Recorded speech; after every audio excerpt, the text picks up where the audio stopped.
Hello and welcome to the debate. I'm your host Sana Makbool with you at PTV World. In today's show, we will be taking a look at the political dynamics of the country, especially with regards to the recent audio leaks in which the former premier is seen and heard talking about the cipher that was used in the narrative developed by the PTI since his ouster earlier this year in March, in which he has talked about a US-led conspiracy with local elements also involved, which has resulted in his so-called imported government that is currently in power. We also, of course, know that this particular audio leak has proven the fact, which has been reiterated by not just the US, the armed and intelligence institutions of the country and the political elements of the country as well, that we have seen that this is something that was manipulated, and that was quite apparent in the audio leaks as well. We're going to be talking about the impact that this has on the political dynamic of the country, the way that these audio leaks talk about the larger concerns, of course, of political leadership within Pakistan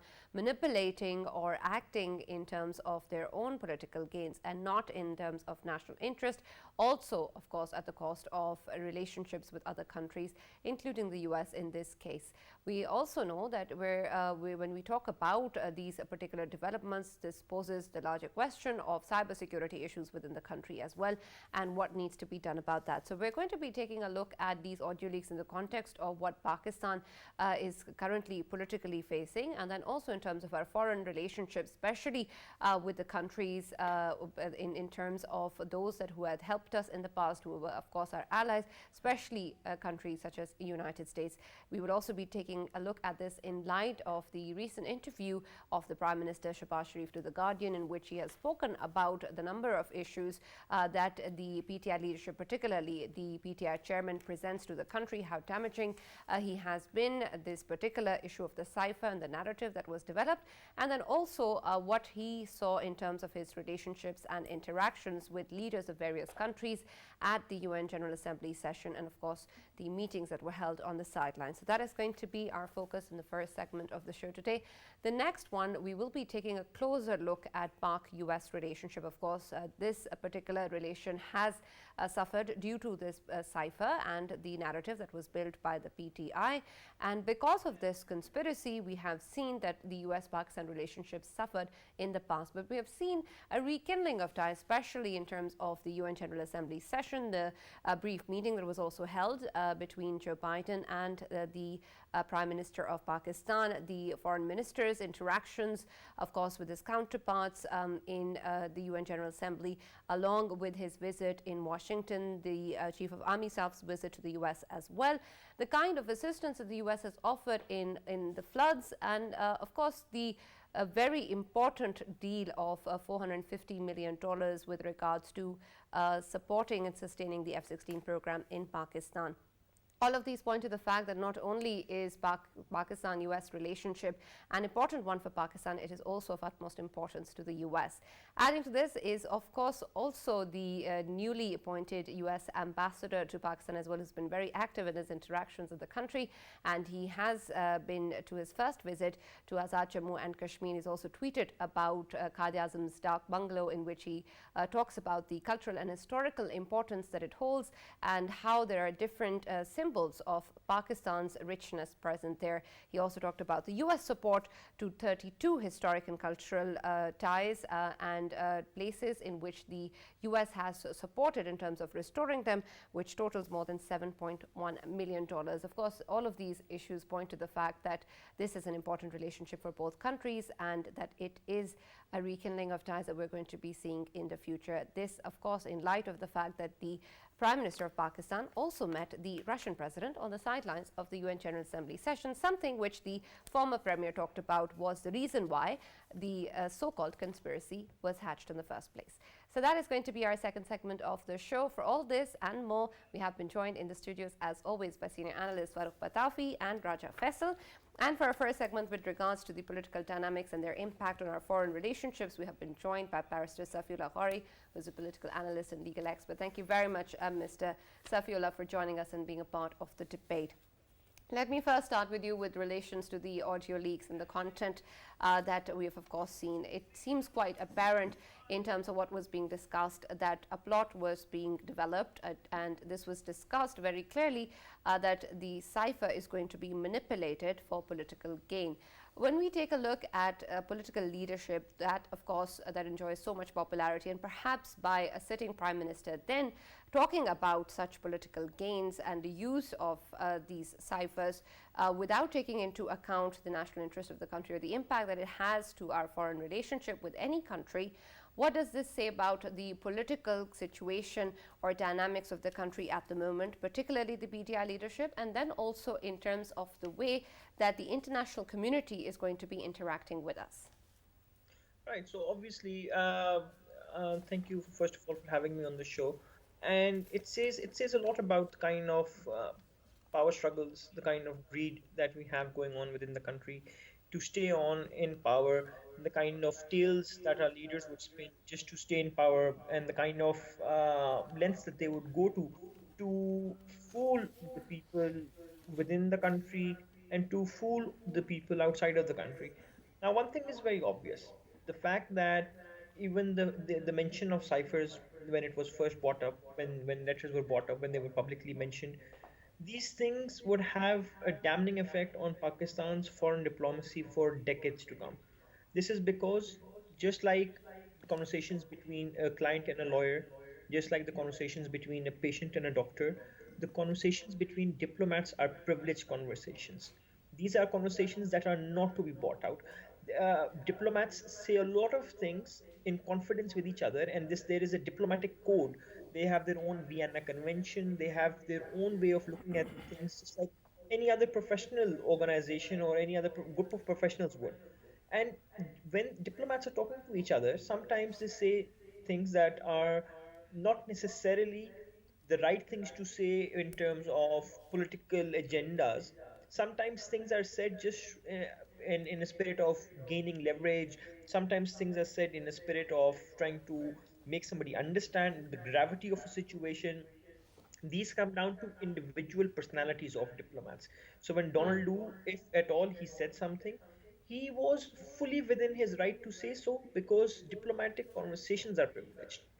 If I have a conversation as a lawyer with my client, I can ask my client if he's guilty, if he's not guilty, but there is a lot of conversation that goes on between him and me that can never be brought out between in a court of law. And if I was to go and testify against my own client, that is sufficient to disbar me from my legal practice, even if I am telling the truth. And that is exactly what happened in the diplomatic community. We have broken a diplomatic code which is sacrosanct. And now Pakistan is known as a country which does not adhere to the diplomatic codes, the laws and the rules of how diplomats are supposed to behave within each other. And I think Right. this is going to Barrister be Safi, is that true even if the political leadership currently in the country denied this particular conspiracy that has been spoken about by the PTI? The institutions of the country also denied it. We have repeatedly talked about this. And then, of course, the delegation that recently went and met on the sidelines of the UN General Assembly session has also repeatedly shown and spoken about the importance of US Pakistan relations. Does that count for something? I suppose that's those are mitigation measures. This is something that Pakistan needs to do in order to soften the blow for the damage that has been caused. But we need to understand the damage, right? I mean, Sana, the damage here is the fact that a former prime minister named named a diplomat, said that this diplomat said whatever he did to my diplomat in a private setting. Now, whether this is right or wrong, whether it's misconstrued, is a completely different debate. How it has been twisted around, how Imran Khan ended up using something that was completely innocent in a very malicious manner, is a different debate. The fact is, the very fact that even if it were to be true, he has crossed several boundaries by doing so, and of course that is going to be held against us. I think we'll have to Pakistani diplomacy was always weaker than the Right, diplomacy of. absolutely. Barrister Safi, I want to talk a little bit more about what you said earlier in terms of all boundaries being crossed, and it seems that this is a stance that the political leadership currently also agrees. Perhaps a large number of analysts and the people also agree, but then again, we have a large number of PTI followers as well. But considering what is being spoken about in terms of the damage it has caused to the national interest, or the way that the PTI leadership has handled this cipher, and the way they've talked about state institutions, the, of course, contempt of court case earlier as well. There are so many instances in which repeatedly there has been talk about what the PTI leadership is doing and how much damage that is causing to the public and to Pakistan's interest as well. Farooq, when we take a look at all of these issues, it seems that this is a stance that everybody agrees on, especially, of course, the Prime Minister himself also has spoken very clearly about his stance on the PTI chairman in his interview with The Guardian. He's spoken about what sort of damage it has had on both domestic and international relations as well. But it doesn't seem to also translate in terms of action. I know that the legal inquiry has been approved by the federal cabinet, but there has been many instances in the past as well, which has been quoted as very, very damaging, but not much has been done. Also, in the contempt of court case, we saw that, in fact, there wasn't really an unconditional apology, but he was still dismissed. Right, Sana, regarding the Prime Minister, of course, he has made it clear, his mind, he spoke his mind very clearly. But regarding what Safisa was saying, let me actually disagree very respectfully with certain things that he has mentioned. Having interacted with the US State Department for decades, I can tell you with confidence that they are made of thicker skin, right?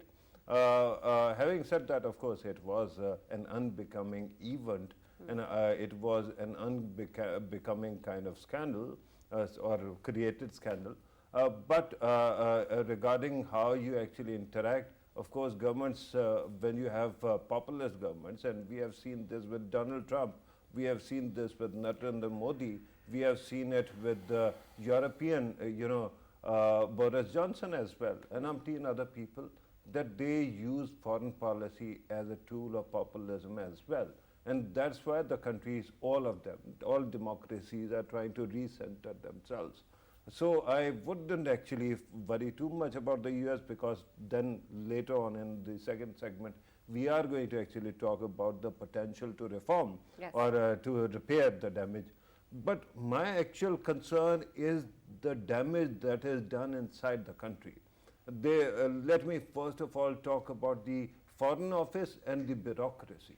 I mean, yesterday I pointed out the person who wrote the cipher, the person who received the cipher, the then Foreign Secretary, and then the Principal Secretary to the Prime Minister whose audio was leaked. These three people have unnecessarily actually become targets of controversy. They are salaried people, and their job is to work with the government, right? And first of all, when the ambassador who wrote the cipher actually was writing the cipher, he was doing his job. When the Foreign Secretary received it and actually managed the circumstances around it, it was his job. And let me also remind everybody who's watching that the Principal Secretary actually serves at the pleasure of the Prime Minister, right? We expect people to be revolutionaries, but then where would we be if everybody starts actually, starts staging a coup immediately they're asked something that was not palatable? This is how countries actually run. So in this scenario, the salaried class, particularly the Foreign Office, is badly damaged and demoralized. We'll have to do something to buck them up, because it is very important. The second one is damage done to the young minds, because then we have this strange kind of affair with facts or truths. Because most of things, Pakistan lives in a very interesting neighborhood, and because of what has been happening in the past as well, what we have done is we have actually made every moment in our history more controversial than it deserved to be. So what happens is that it is a field day for the conspiracy theorists and the young kids who are impressionable, I mean, I'm talking about people who are either adult or about to be adults, right? Their minds are taken over by these conspiracy theories, and this is a country that has endured terrorism for 20 years, and we Right. have lost 80,000 people. And how many people do you want to scapegoat for our political expediency? Right, and in fact, we've seen these political sentiments also being spoken about within the premises of educational institutions as well, where of course our youth study, and there has been a lot of politicization as well coming in from this. And I want to talk about the legalities as well earlier of the many instances that I mentioned with Barrister Safi. But Faisal, let me first come to you in terms of course, the kind of a problem or a nuisance that is being described by the current leadership and the government, by the Prime Minister himself.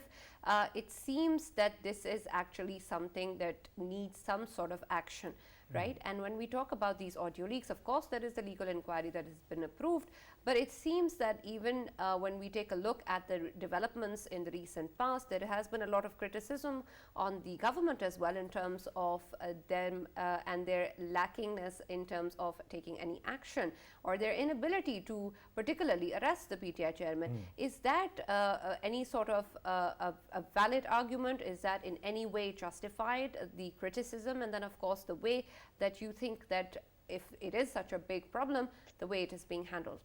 Sana, I would say that in this context, of course, we should be following the Western democracies.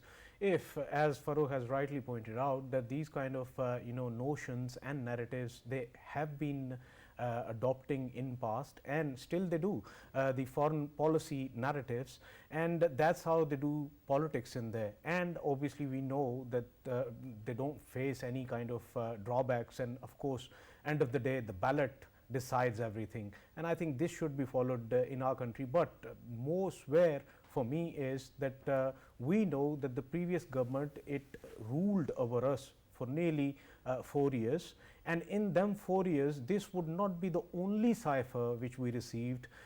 First of all, all of these ciphers and tweets and all of these are considered as the diplomatic language or communication which is being conveyed to another country. Of course, we saw in the beginning of the previous government that the Trump administration, President Trump himself, he tweeted few things, then there were a reply from former Prime Minister Imran Khan, and then obviously they got to the table and they settled everything, and later on, and that was the communication. But to me, I am pretty much sure that there will be so many ciphers, because it's a routine thing. Our diplomats meet with the other diplomats wherever they are stationed. Absolutely, Faisal. But my question again was in terms of the PTI chairman, the PTI leadership, what all has happened in the recent months, the way it's being described by the government and the PDM as well, whether or not the action taken against them is appropriate or enough. Well, it should be taken to some extent, where it should be conveyed that the cipher, the whole cipher episode, it was obviously created, that is being served to their own narratives. We now have the audio leaks as well, and them audio leaks, obviously they are an evidence that how they created narratives out of it. And I think it is important for Pakistan itself as well, because as Barrister Safi earlier mentioned, and he rightly pointed out, that there will be a sort of trust factor between the other countries and our diplomatic missions, and it would be really hard for the foreign countries to sort of come to terms with this, that whatever the communication they are doing with Pakistan, they don't know how it is being used in Pakistan. Just to qualify what Faisal was saying, this obsession that our media and our politicians have developed with calling this a cipher, that is because it is a word that is not commonly used. What is a cipher? It is basically a cable, diplomatic cable, which is scrambled, right? Yeah. And you just have to actually use a code to unscramble it, and that's it. But regarding this inquiry thing, I tell you one problem is that we have this bad record of actually blaming the victim, right? first of all, if a plane crashes, we blame the pilot. If a train crashes, we blame the driver. That has been mostly our whole scope of investigations. So here also, who gets blamed? The salaried class. The politicians just simply walk away. This has been happening since ever, and I'm afraid it is going to happen again. All right, let me get Barrister Safi's view on this as well. Barrister Safi, since we're short on time, I'm going to be asking a bunch of questions and try to club them together and so you can give a long and comprehensive answer. Firstly, in terms of what Farooq was talking about, whether or not you think in terms of this legal inquiry that is going to take place, what is the possibility of the politician actually getting away and all of this coming down and trickling down on the bureaucrat and nothing really of consequence happening to the PTI chairman. Secondly, in terms of what has been criticized by the government and the PDM in terms of how the former Prime Minister is being treated in terms of any sort of special treatment being given to him or him being favored. Of course, there's a term ladla that has been used quite extensively. We saw that, of course, that in terms of the kind of nuisances or the kind of damage that has been spoken about, we haven't really seen any sort of real action. And even in terms of the contempt of court case, it was of course dismissed. So in terms of a general talk against the way that treatment has been meted out to the former Prime Minister, what's your response to that? And then in particular, the contempt of court case, do you think that it was an appropriate response coming in from the PTI chairman, because we did not see an unconditional apology? All right, thank you very much, Sana. Fantastic questions, both of them. So the government has made a high-powered commission to conduct the inquiry. The governments often form commissions, even the court can form commissions in the form of GITs.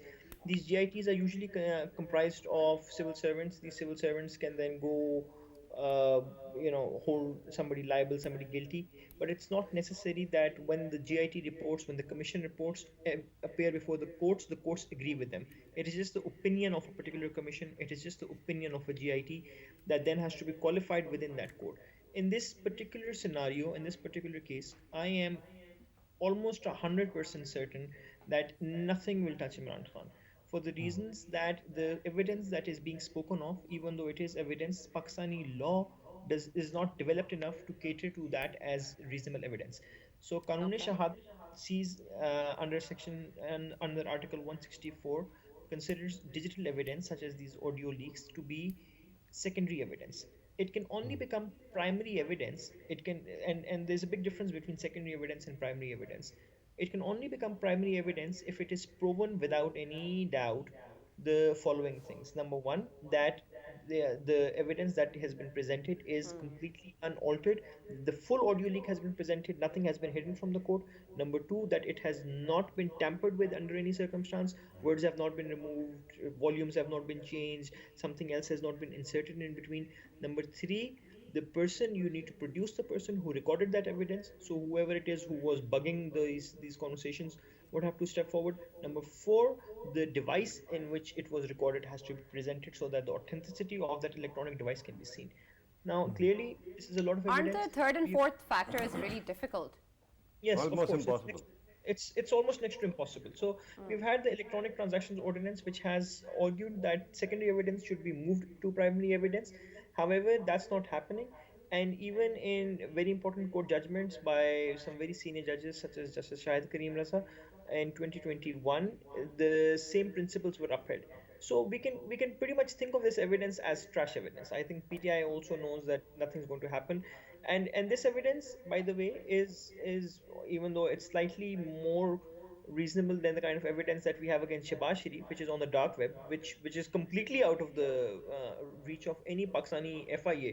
Even in this particular case, maybe the FIA can give opinions, but if it comes down to cross-examination, and I could personally, even though I stand by the fact that this evidence is probably correct, but I could probably cross-examine the investigating officer and give them a very tough time on this matter. Yeah, so, Barrister Safi, what about the malified intention? And obviously, if we talk about the evidence in shape of audio leaks regarding this whole CIPHER episode, of course, the wording which is being used in that audio leaks, can we say that it is prima facie evidence which can be used in this case? And by the way, Barrister Safi, since we are talking about this, there are two aspects. One is inquiry. Of course, inquiry will have to follow any footprint, a legal footprint.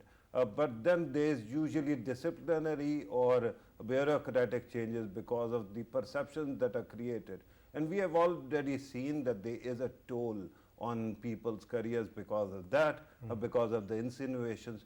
Is there a way to ensure that if those legal demands are not met, the consequences, bureaucratic consequences, also don't materialize? Because at this moment it seems that they might. So having worked in this field for a fairly long.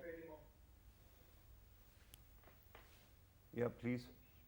Unfortunately, I think we have lost our connection with Barrister Safi, and we were really hoping to get more out of him.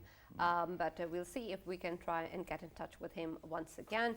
These are, of course, important issues and important questions, and we hope that we see more strength in our political leadership and, of course, more value given to what is of utmost importance, and that is, of course, the national interest of Pakistan, and also in terms of accountability and consequence, that we see that nobody is able to act in terms of their own personal and political gains, and that national interest is actually supreme, especially coming in from political leadership and, of course, prime ministers. We'll move on to our second segment now with the Pakistan-US relationship, of course, and that is an important point also in terms of the link that it has to the political dynamic and the conspiracy that was earlier hatched and spoken about in these audio leaks as well by the PTI leadership and the PTI chairman, and the kind of impact that it has had on this relationship and how we're going to process and move forward in terms of rekindling our ties. For this, we've been joined online by Dr. Jamir Ahmed Khan, who's a former ambassador. Thank you very much, Ambassador Jamir, for joining us and being a part of the debate.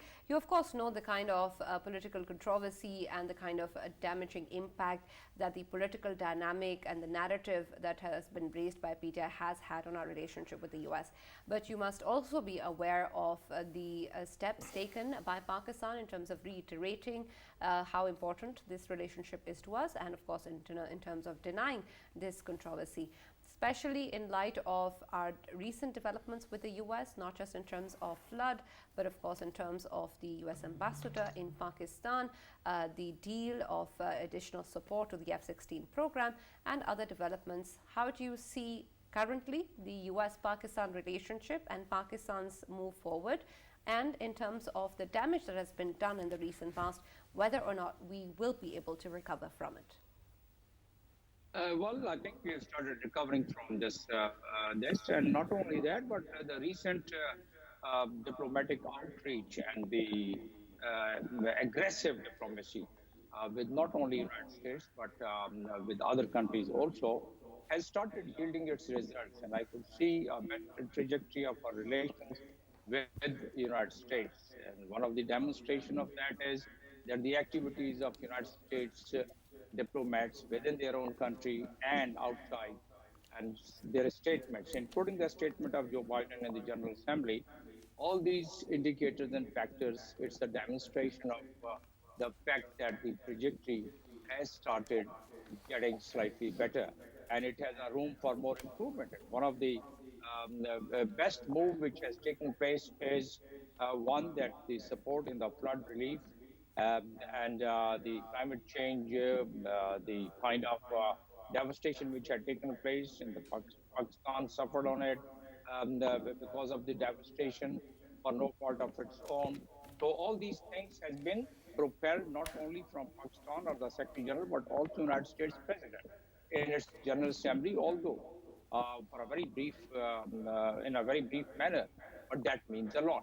And then more importantly, this $450 US arms sale to aid and arms sales to for the F-16 sustainability and maintenance. So, and on that, the way India is making hue and cry on that, and then the response given by White House and Ted Price on the protest of Indians, the response was very clear that all the equipment which is sold to any foreign allies or foreign country, the United States has the responsibility to also provide the platform of its maintenance. So basically, they've been providing us those maintenance, and we've been paying them back. for the sustainability of all the equipment what they have provided, more importantly, F-16.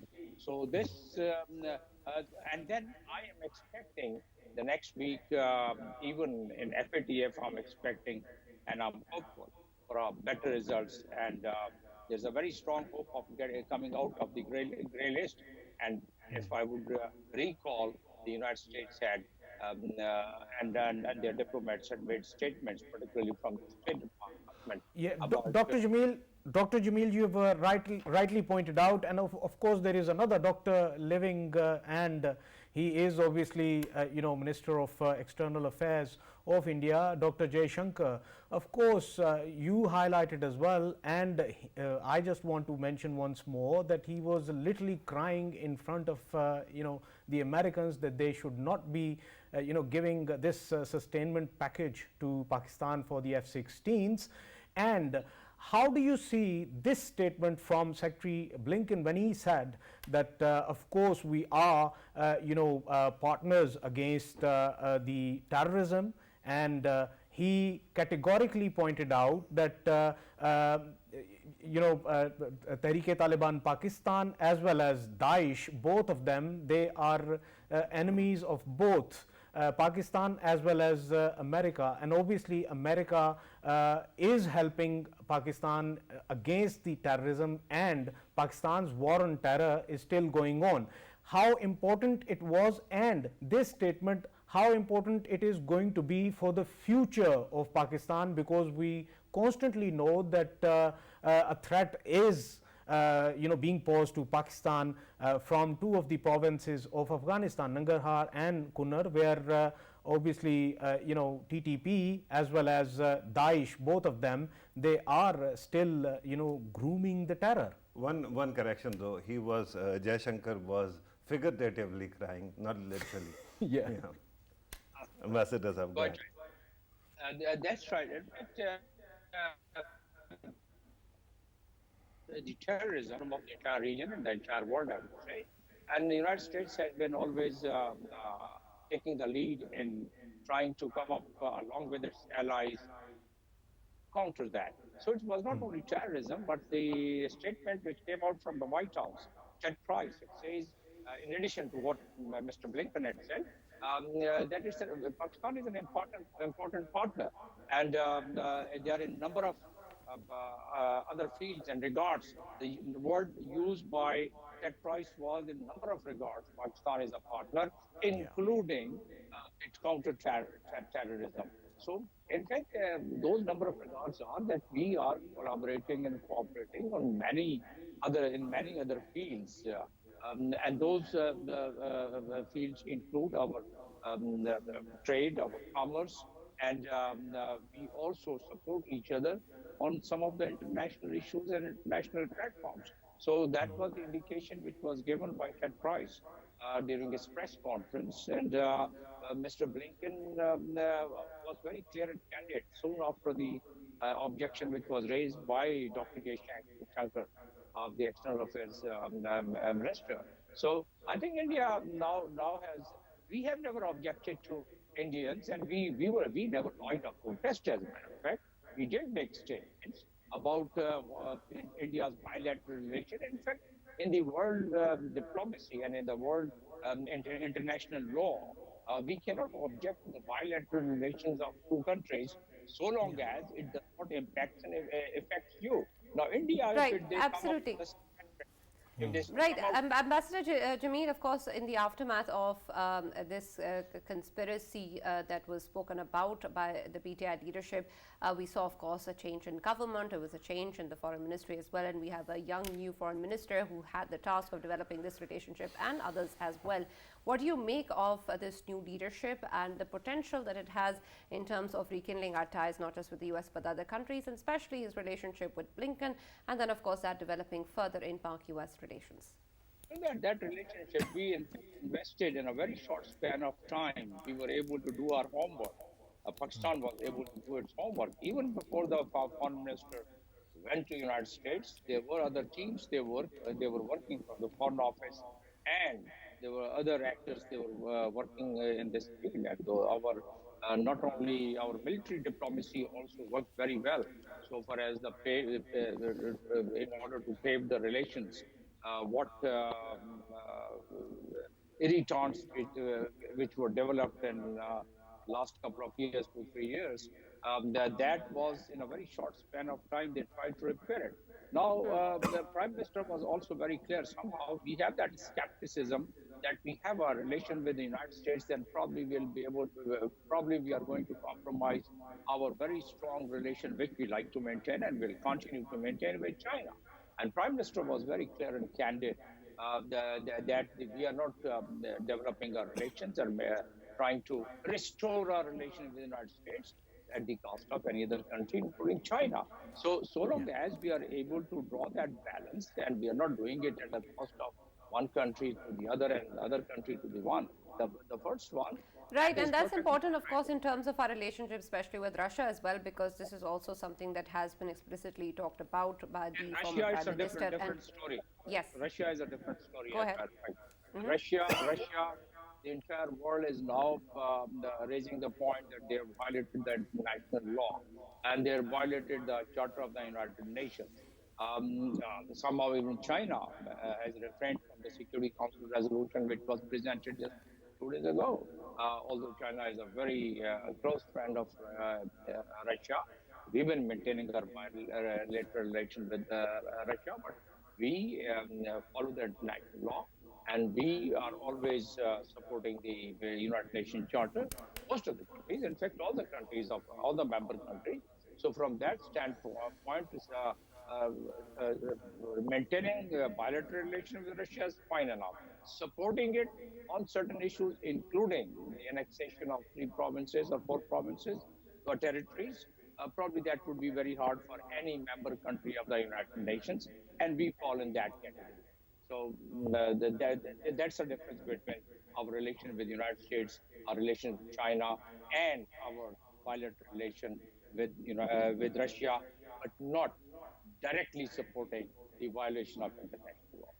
Absolutely. Farooq, when we take a look at Pakistan-US relationship, of course, the new ambassador to Pakistan of the United States is also very vital in terms of developing key interactions at home as well. He has recently tweeted about his visit to Azad Jammu and Kashmir and spoken about the cultural and historical symbolism of Pakistan that is represented over there, and how the US has also helped restore many such locations in the territory. What do you see in terms of the overall role that so far has been played by the US ambassador, and then moving forward, that is going to be integral in terms of developing this relationship? Right. I think when Ambassador Blom actually came to Pakistan, there had been quite some time that Pakistan did not have a full-time US ambassador. But he certainly hit the ground running, and we have seen that he is taking on the job really swiftly and very comfortably. It adds to the fact, of course, it is also an addition that he's a charismatic and articulate, likable guy who actually goes out and speaks his mind very kindly. But having said that, the fact is that whatever history or baggage we have is not very simple, and it will not just be culled or done away with only nice statements or kindness, right? So what we are doing at this moment, and this was, I think, stroke of brilliance, the team that went to UN, UNGA sidelines meetings and all, that first went to SCO. So you actually knew how to balance it out as well, and you understood the region's importance and then the global importance as well. And I think that with everything said and done, diplomats are doing their job incredibly.